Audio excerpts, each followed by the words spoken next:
एक चैप्टर पढ़ने जा रहे हैं जिसका नाम है वॉइस। वॉइस चैप्टर हम लोग पढ़ेंगे 10th क्लास के एग्जाम में।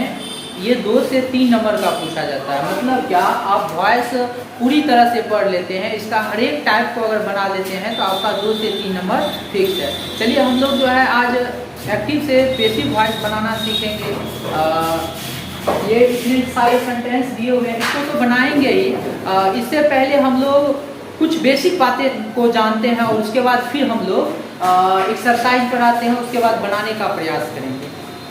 सबसे पहले अगर हम एक्टिव से पैसिव बदलते हैं तो इसका फर्स्ट रूल ये कहता है कि अगर आप एक्टिव वॉइस से पैसिव बदलते हैं तो सब्जेक्ट तथा ऑब्जेक्ट के बीच परस्पर स्थान परिवर्तन किया जाता है। मतलब क्या, सब्जेक्ट के जगह पर हम ऑब्जेक्ट लिखेंगे और ऑब्जेक्ट के स्थान पर सब्जेक्ट लिखेंगे। इस सेंटेंस में हम देखते हैं सब्जेक्ट क्या है। First sentence is that Mohan eats a mango. Mohan एक आम खाता है। इसमें मोहन क्या है, तो मोहन है सब्जेक्ट। मोहन क्या है, सब्जेक्ट। इट्स क्या है, तो ये वर्ब है। अब वर्ब की कौन सी फॉर्म है, तो 5th फॉर्म है, 5वां रूप है। उसके बाद ए मैंगो, ये है ऑब्जेक्ट। ए मैंगो ऑब्जेक्ट, मतलब सब्जेक्ट है, वर्ब है और ऑब्जेक्ट है। मतलब हम देख रहे हैं कि ये प्रेजेंट इंडेफिनिट टेंस में है। इसको हम लोग पैसिव बनाएंगे। तो अभी थोड़ा देर पहले मैंने बताया क्या कि अगर हम एक्टिव से पैसिव में बदलते हैं तो सब्जेक्ट तथा ऑब्जेक्ट के बीच परस्पर स्थान परिवर्तन होता है। चलिए इसको हम लोग पैसिव बनाते हैं। Passive voice. Mohan eats a mango. Mohan इसमें सब्जेक्ट है, इट वर्ब है, ए मैंगो ऑब्जेक्ट है। तो मैंने क्या कहा, सब्जेक्ट और ऑब्जेक्ट के बीच परस्पर स्थान परिवर्तन होता है। तो सबसे पहले हम लिखेंगे ए मैंगो। दूसरा रूल में ये कहा कि सब्जेक्ट और ऑब्जेक्ट के बीच जो है परस्पर स्थान परिवर्तन के बाद एक्टिव वॉइस के टेंस के अनुसार is, am, are, was, were तथा बी का प्रयोग किया जाता है। मतलब क्या, मेरा ये सेंटेंस है प्रेजेंट इंडेफिनिट में, तो हम भी इसको जो है सिंपल में ही रखेंगे, प्रेजेंट इंडेफिनिट में ही रखेंगे। सिंपल हम कर सकते हैं, सिंपल प्रेजेंट टेंस में रखेंगे। ए मैंगो, ये सेंटेंस है प्रेजेंट में, इसलिए भी हम इसको प्रेजेंट में रखेंगे। तो प्रेजेंट में या तो इज का यूज करेंगे, या एम का यूज करेंगे, या आर का यूज करेंगे। तो ए मैंगो है यानी सिमिलर सब्जेक्ट है, इसके साथ सिमिलर वर्ब लगाएंगे। ए mango is, second number complete हो गया। थर्ड नंबर कहा कि सहायक क्रिया के तुरंत बाद V3 का प्रयोग किया जाता है। इसके बाद अब हम लोग V3 का यूज करेंगे। ये मेरा इट का V5 यानी इट का जो है 5th फॉर्म दिया हुआ है, इट्स। इसका अगर हम V3 करेंगे तो इट, एट, इटेन। मतलब क्या, इसका V3 हो जाएगा इटेन, EATA है, इटेन। यहाँ तक कंप्लीट है। उसके बाद चौथा जो बेसिक रूल है वो ये कहता है कि आप V3 के तुरंत बाद बाय प्रीपोजिशन का यूज करें। V3 के तुरंत बाद बाय प्रीपोजिशन। मैं इसके बाद क्या करूंगा, तो बाय लगा दूंगा। A mango is eaten by. और लास्ट में हम लोग शुरू में ये देखे थे सब्जेक्ट और ऑब्जेक्ट के बीच परस्पर स्थान परिवर्तन होता है, तो अंतिम में क्या डालेंगे, अंतिम में मोहन। मोहन यानी सब्जेक्ट की जगह पर जो है ऑब्जेक्ट है और ऑब्जेक्ट की जगह पर सब्जेक्ट लाएंगे, तो यहाँ हो जाएगा मोहन। सेकेंड का फिर हम लोग पैसिव बनाते हैं, सेम वही रूल, मतलब एक ही टाइप का है। अभी हम लोग एक ही टाइप पढ़ेंगे, इसके बाद फिर जो है टाइप चेंज किया जाएगा। पहले एक टाइप सीखेंगे, उसके बाद फिर जो है दूसरा टाइप देखेंगे। Mohan eats a mango. Mohan हो गया सब्जेक्ट, ये क्या है, तो सब्जेक्ट है। इट्स क्या है, ये वर्ब है। मैंगोज ये क्या है, तो ऑब्जेक्ट है। मतलब क्या, सब्जेक्ट है, वर्ब है, ऑब्जेक्ट है। ये भी प्रेजेंट टेंस में है। प्रेजेंट में किसमें, तो प्रेजेंट इंडेफिनिट में है। इसका हम लोग पैसिव बनाते हैं। ऑब्जेक्ट क्या है, मैंगोज। मैंगोज, अब मैंगोज ये प्लूरल है, इसके साथ प्लूरल वर्ब आएगा, आर लगाएंगे। Mangoes are.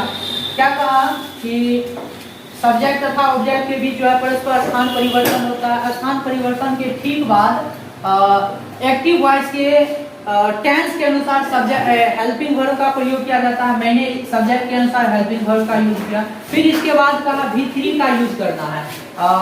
इट का अगर V3 देखें तो इट का V3 हो जाएगा इट, एट, इटेन। इसका वर्ब का थर्ड फॉर्म हो जाएगा eaten. Mangoes are eaten. Eaten यानी V3 के जस्ट बाद क्या प्रयोग करना है, तो बाय का, बाय प्रीपोजिशन का प्रयोग करना है, बाय का प्रयोग किया और अंतिम में जो है सब्जेक्ट के जगह पर जो है ऑब्जेक्ट, सब्जेक्ट को ऑब्जेक्ट के रूप में लिखेंगे बाय मोहन। मेरा बन के आया Mohan eats a mangoes. Mohan eats mangoes, इसका पेशी बना mangoes are eaten by Mohan. Third number देखते हैं आई ईट ए मैंगो, मैं एक आम खाता हूँ। इसका प्लूरल बनाएंगे तो सबसे पहले ऑब्जेक्ट लिखेंगे, ऑब्जेक्ट बन जाएगा subject. A mango is, it का V3 ईटेन बाय, और आई का अगर हम ऑब्जेक्टिव केस लेते हैं, अब यहाँ हम लोग आई को डायरेक्ट आई नहीं लिखेंगे। क्यों नहीं लिखेंगे, क्योंकि आई को हम लोग यहाँ ऑब्जेक्ट के रूप में प्रयोग करते हैं। तो आई का अगर ऑब्जेक्टिव केस लेते हैं तो आई का ऑब्जेक्टिव केस हो जाता है मी, आई, मी, माय। क्या आई का ऑब्जेक्टिव केस हो जाएगा me. Fourth number we eat mangoes, हम लोग आम खाते हैं। इसका पेशी बनाते हैं मैंगोज आर, और इसका V3 ईटेन, ईटेन। V3 के जस्ट बाद हम लोग बाय प्रीपोजिशन का प्रयोग करेंगे और अंतिम में हम लोग ऑब्जेक्ट डालेंगे। ऑब्जेक्ट के रूप में वी, तो वी तो डायरेक्ट वी जब भी आता है सब्जेक्ट के रूप में, इसका ऑब्जेक्टिव केस होता है us. Helps them, they are help. अब इसके बाद क्या लगाएंगे, तो बाय लगाएंगे। दे आर हेल्प बाय, और सी का ऑब्जेक्टिव क्या होगा, तो हर होगा। सी का ऑब्जेक्टिव केस हर हो जाएगा। They are help by her. 8 number देखते हैं दे हेल्प हर, तो यहाँ सी तो ऑब्जेक्टिव केस है इसलिए यहाँ हर लिखा हुआ है, लेकिन सी का हर का सब्जेक्टिव केस होता है सी, इसलिए यहाँ हम सब्जेक्ट के रूप में प्रयोग करते हैं तो लिखेंगे सी। और सी के साथ क्या लगाएंगे, तो सी के साथ इज लगाएंगे। सी इज, इज के तुरंत बाद क्या, तो V3 का लगाने के लिए हेल्प का V3 हो जाएगा help. C is help, V3 के तुरंत बाद हम लोग बाय प्रीपोजिशन का यूज करते हैं। सी इज हेल्प बाय देम, दे का ऑब्जेक्टिव केस हो जाएगा दे हेल्प मी, तो इसका पेशी बनाएंगे I am helped by them. We help them, तो यहाँ देम तो ऑब्जेक्टिव केस है, दे का सब्जेक्ट के रूप में आएगा तो यहाँ लिखेंगे दे के साथ आर का यूज करेंगे। आर के बाद तुरंत जो है V3 लिखेंगे, हेल्प का V3 हो जाएगा help. They are helped by, और वी का ऑब्जेक्टिव केस हो जाएगा us. They are helped by us.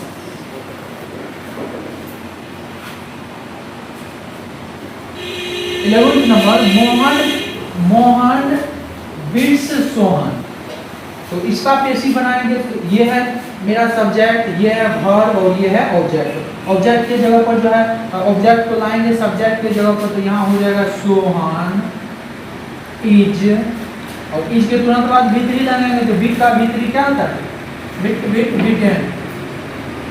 Mohan is beaten by, sorry Soman is beaten by Mohan. ये मेरा पेशी बन गया। फिर अगला सेंटेंस देखते हैं 12 तो बन गया। अब ये देखते हैं, ये बना 12 number Sohan beats me, I am beaten by Sohan. ये मेरा पेशी बना। फिर अगला सेंटेंस देखते हैं आई लाइक इट, मैं इसे पसंद करता हूँ या मैं यह पसंद करता हूँ। अगर हम इसका पेसिव वॉइस बनाते हैं तो इट पहले लिखेंगे, यानी सब्जेक्ट और ऑब्जेक्ट के बीच जो है स्थान परिवर्तन हुआ। इट के साथ इज का यूज करेंगे। फिर लाइक का V3 हो जाएगा like, it is liked bye preposition लगाएंगे। इसके बाद इट इज लाइक्ड बाय, और आई का ऑब्जेक्टिव केस हो जाएगा me, it is liked by me. She sings a song, वह एक गीत गाती है। इसका अगर हम लोग पेशी बनाते हैं तो a song is sung by her। Last हम लोग देखते हैं, आई राइट ए लेटर, मैं एक पत्र लिखता हूँ।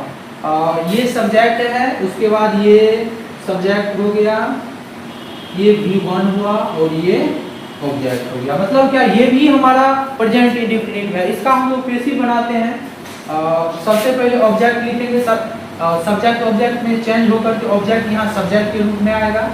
ए लेटर, अब ए लेटर प्रेजेंट में है तो इसके साथ या तो इज लगेगा या एम लगेगा या आर लगेगा। ए लेटर सिंगुलर सब्जेक्ट है, इसके साथ हम इज लगाएंगे, ए लेटर इज। और ये राइट का भी यदि थर्ड फॉर्म लेंगे तो राइट, रोट, रिटन, यानी यहाँ लिखेंगे written, WRITTEN, a letter is written. और V3 के तुरंत बाद बाय हम लोग लगाते हैं, यहाँ भी बाय लगाएंगे और उसके बाद अंतिम में ऑब्जेक्ट डालेंगे। तो आई का ऑब्जेक्टिव केस होता है मी, यहाँ हम मी डालेंगे। चलिए, इस तरह हम लोग जो है 15 जो है सेंटेंस को जो है अभी कंप्लीट किए। धन्यवाद। इसके बाद और अगला टाइप हम लोग आगे के वीडियो में देखेंगे। तब तक के लिए धन्यवाद।